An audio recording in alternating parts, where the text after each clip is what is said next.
નમસ્કાર, આપ જોઈ રહ્યા છો એમજી લાઈવ ન્યૂઝ। બેચરાજી તાલુકાના ખાંભેલ ગામ ખાતે મંગાજી ઠાકોરની દીકરી કિંજલબેનનું માર્ગ અકસ્માત દરમિયાન દુઃખદ અવસાન થયું હતું।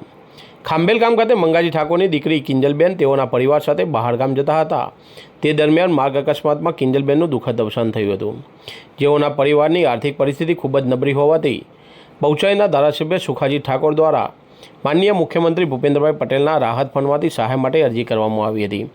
જેમાં સ્વભાવે મુદ્દુ અને મક્કમ એવા માનનીય મુખ્યમંત્રી ભૂપેન્દ્રભાઈ પટેલ દ્વારા આજરોજ 4 લાખ રૂપિયા રાહત ફંડના સહાયમાંથી મંજૂર કરવામાં આવ્યા હતા।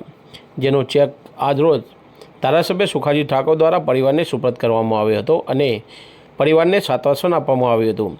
સાથે પૂર્વ તાલુકા ભાજપ પ્રમુખ બેચરાજીના દેવાંગભાઈ પંડ્યા, બેચરાજી મામલતદાર રાજેશભાઈ કાનુડાવાલા, અધિકારીશ્રીઓ વિરેન્દ્રસિંહ ઝાલા, સુરેશભાઈ ઠાકોર, દેથલી ગામના સરપંચ જામાભાઈ દેસાઈ, આગેવાન વાઘુભા જાડેજા, સ્થાનિક આગેવાન પીકે દેસાઈ, મુકેશભાઈ ચૌહાણ, આર્મી રિટાયર્ડ દશરથજી ઠાકોર, બહુચરાજી બચુજી ઠાકોર, ગોવિંદભાઈ પટેલ તથા ગ્રામજનો ઉપસ્થિત રહ્યા હતા।